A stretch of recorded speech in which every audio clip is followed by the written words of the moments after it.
Ketukan pintu di pagi hari membangunkan Syahera dari mimpi indahnya. Memimpikan masa-masa bahagianya bersama Ken. Mimpi itu buyar karena decitan pintu yang bergeser. Tangan halus ibunya menyentuh kening gadis yang masih enggan untuk beranjak turun. "Bangun. Baru hari kedua bekerja, masa terlambat." Kata terakhir Haruna membuat kedua matanya membelalak sempurna. "Astaga. Sasha lupa." Haruna menggelengkan kepala sambil menarik senyum tipis. Gadis itu bergegas mandi dan mengganti baju dengan terburu-buru. Sudah jam setengah 8 pagi, ia jelas terlambat. Jam kerja office girl di kantor Christian sudah dimulai dari jam 7 pagi. Langkahnya sangat cepat meninggalkan kamar dan pergi ke garasi. Teriakan ibunya sama sekali tidak dihiraukan. Ia harus segera tiba di kantor. "Sha, sarapan dulu." Mobil yang dikemudikan Sasha sudah berlalu jauh dari rumah. Mana sempat memikirkan sarapan. Pikirannya hanya tertuju pada pekerjaan. Bagaimana para seniornya akan menghukumnya nanti karena ia sangat terlambat. Kurung dia di gudang. Enak saja anak baru ini datang terlambat. "Kita sudah lelah bekerja, tapi dia baru ganti baju," sindir office girl paling tua di ruangan itu. "Maafkan saya. Semalam saya pulang terlambat dan lupa menyalakan alarm." Sasha membela diri, tapi mereka tidak peduli. Dua orang senior menarik gadis itu ke gudang. Menguncinya dan tidak menyalakan lampu. Christian tidak melihat Sasha seharian. Ia menyuruh asistennya untuk mencari gadis itu. Namun, sampai jam pulang kantor, mereka tidak menemukan Sasha. Mobilnya masih di parkiran. Jadi tidak mungkin dia pergi dari kantor. "Cari semua di semua tempat." Christian mondar-mandir di ruangannya. Sasha bukan cuma pegawai, tapi juga keponakannya. Jika terjadi sesuatu dengannya, ia tidak tahu harus bagaimana menjelaskannya kepada Tristan.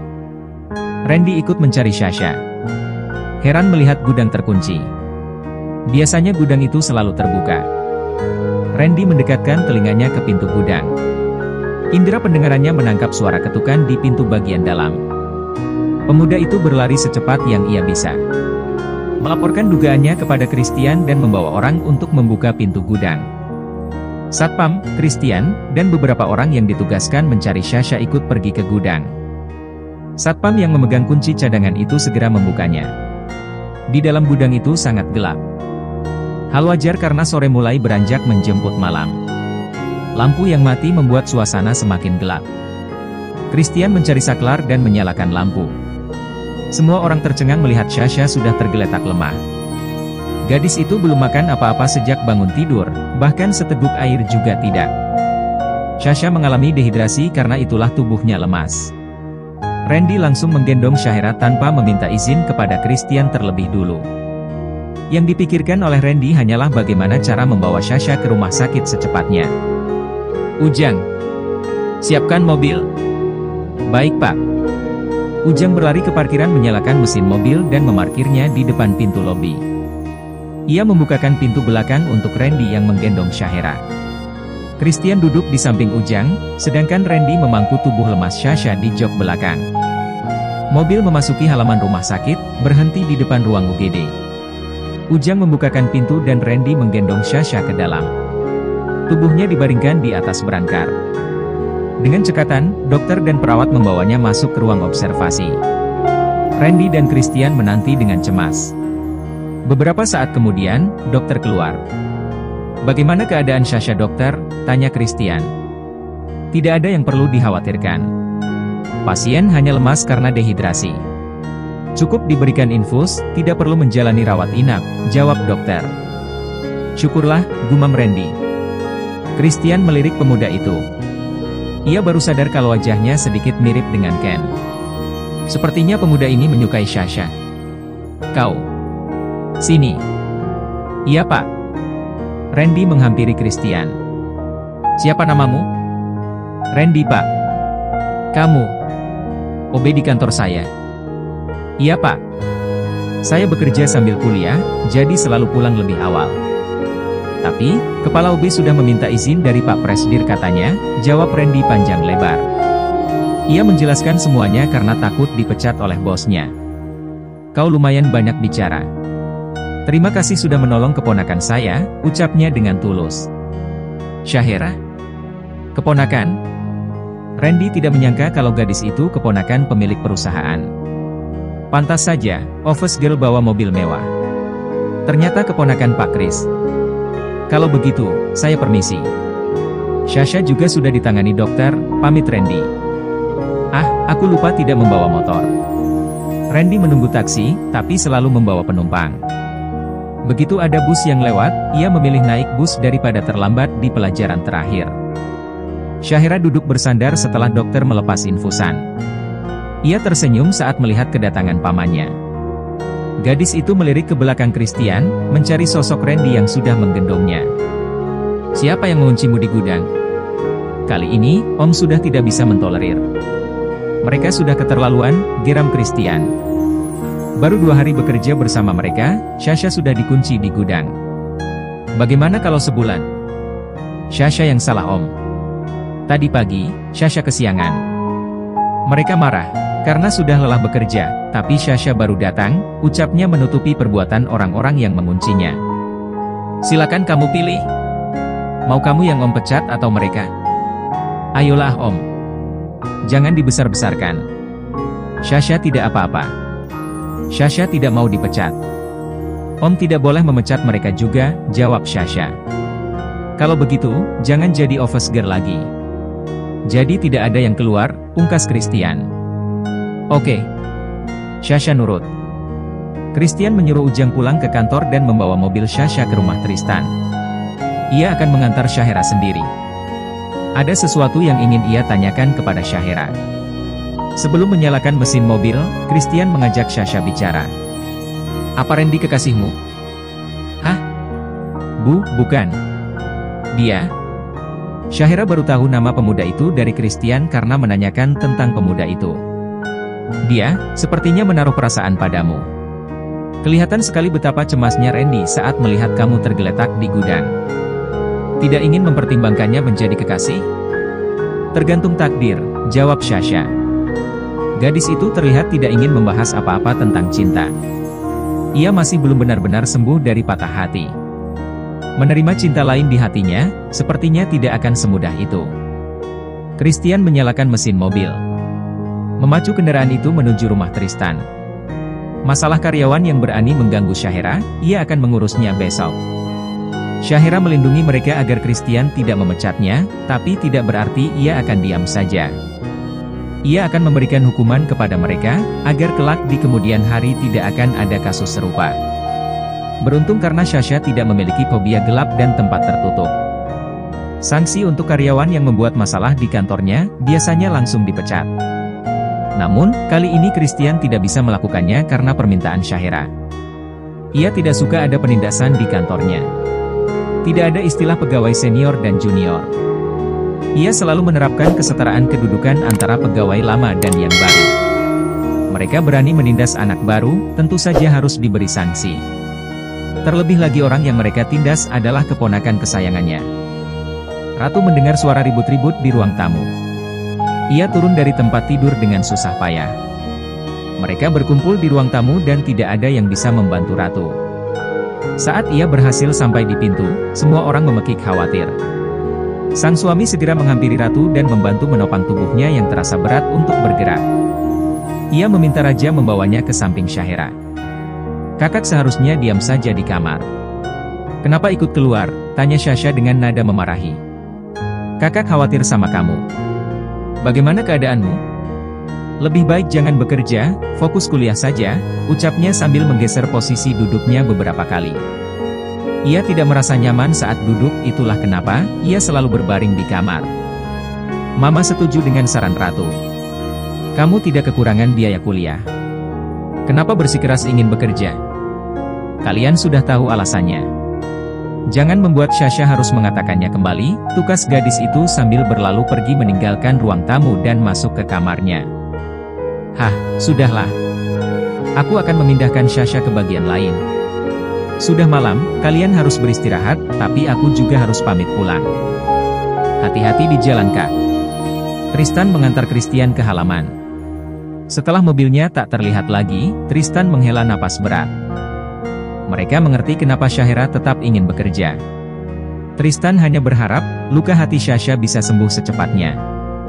Semoga hatinya terbuka untuk menerima cinta baru, melupakan cinta lama yang menyakitkan. Raja membawa Ratu kembali ke kamar. Kedua orang tuanya juga sudah masuk ke kamar. Mereka ingin beristirahat. Sasha pergi ke kamar mandi, membasuh tubuhnya yang terasa lengket. Pemuda bernama Randy itu sudah 2 kali menolongnya. Ia akan mengucapkan terima kasih padanya besok pagi. Christian sudah memutuskan memindahkan Syahera ke bagian administrasi. Ia tidak langsung menjadi staf administrasi, tapi menjadi asisten salah satu staf administrasi. Christian tidak menyebutkan siapa staf administrasi yang harus dilayaninya. Dwi, Eka, dan Ima. Mulai saat ini, kalian saya pindah ke bagian cleaning service. Hah? Kenapa begitu, Presdir? Kami menolak dipindahkan tanpa pemberitahuan seperti ini, ucap Ima, orang yang melempar sapu serta memimpin Eka dan Dwi untuk mengurung Sasha. Silakan mengundurkan diri jika tidak bersedia dipindah, ucap Christian dengan tegas.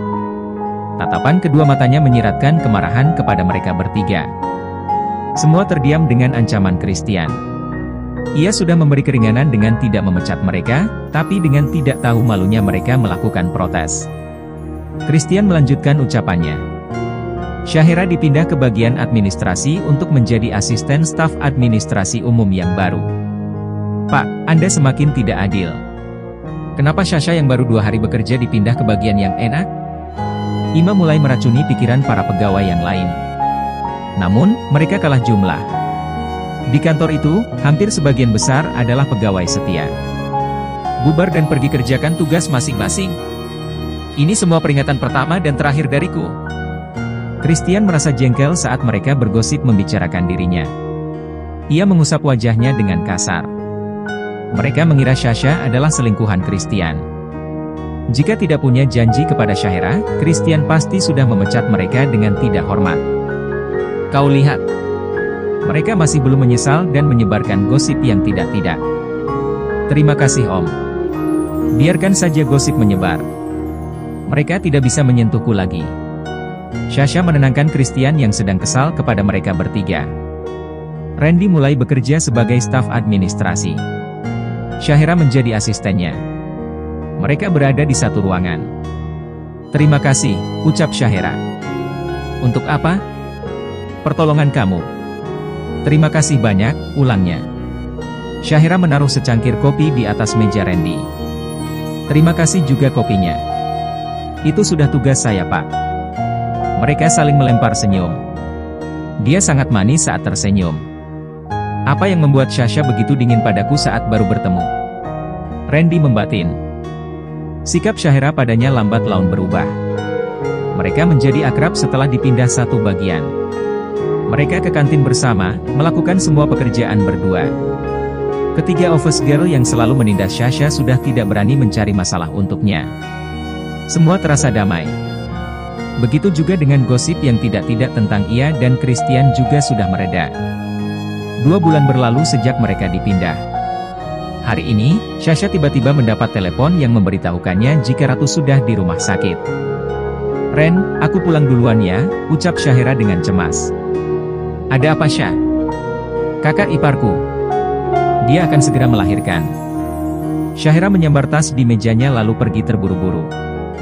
Hampir saja ia terjatuh. Untungnya, di depannya ada orang yang berdiri. Maaf, saya tidak sengaja. Saya sedang terburu-buru, ucapnya dengan panik. Ia segera pergi setelah meminta maaf. Raja baru saja pulang dari kantor, saat masuk ke kamarnya, ia terkejut melihat istrinya terjatuh. Ratu berniat menyambut Raja, tetapi saat turun dari ranjang ia malah terjatuh. Ah, sakit. Ratu meringis memegangi perutnya. Pak! Mah! Raja berteriak memanggil kedua orang tuanya. Hari ini Raja pergi ke kantor hanya untuk menandatangani berkas-berkas pengajuan pinjaman nasabah. Mendengar teriakan Raja, Tristan dan Haruna segera berlari ke kamar mereka. Betapa terkejutnya mereka saat melihat Ratu terduduk di lantai. Kehamilan Ratu yang sudah menginjak bulan ke-9 itu membuat Raja tak mampu untuk mengangkatnya seorang diri. Haruna segera menghampiri dan membantu Raja membangunkan dan memapah Ratu. "Papa, siapkan mobil." Tristan berlari menuju garasi dan segera memarkir mobilnya di depan pintu. "Au! Sakit." "Ah, sabar sayang. Kita ke rumah sakit sekarang," ucap Raja. Tristan memacu mobilnya dengan kecepatan tinggi. Menantunya itu terus meringis kesakitan. Di sela-sela pangkal pahanya sudah mulai merembes darah. Mereka tiba di rumah sakit. Di perjalanan Ratu tidak sadarkan diri. 2 orang petugas IGD dan 1 orang dokter jaga di IGD, membawa Ratu dengan menggunakan brankar. Mereka langsung melarikannya ke ruang operasi. "Tolong kalian panggilkan Dokter Aurora," ucap dokter jaga itu. Raja, Haruna, dan Tristan duduk menunggu dengan cemas di depan ruang operasi. Dokter Aurora terlihat berlari bersama 2 orang perawat. "Dokter, tolong selamatkan ibu dan bayinya," ucap Raja menghampiri Aurora. "Berdoa saja, Pak. Saya akan berusaha semaksimal mungkin untuk menyelamatkan ibu dan bayinya," jawab Aurora. Ia bergegas masuk ke dalam ruang operasi. Haruna menelepon Syahera untuk datang ke rumah sakit. Mereka menemani Raja yang terus gelisah. Dengan kondisi yang tidak sadarkan diri, Ratu terpaksa melahirkan dengan cara operasi sesar. Raja terus mondar-mandir tidak tenang. Ia tidak bisa membayangkan apa yang terjadi pada Ratu nanti, jika mereka kehilangan bayinya. Sampai setengah jam kemudian, mereka mendengar suara ribut dari dalam ruang operasi. Mereka tersenyum saat mendengar suara tangisan bayi. Namun, sampai setengah jam kemudian, dokter masih belum keluar. Mereka merasa aneh. Pikiran buruk segera melintas, membayangi hati Raja yang mulai kalut. Kenapa mereka masih belum keluar? "Ratu baik-baik saja kan, Mah?" tanya Raja kepada ibunya.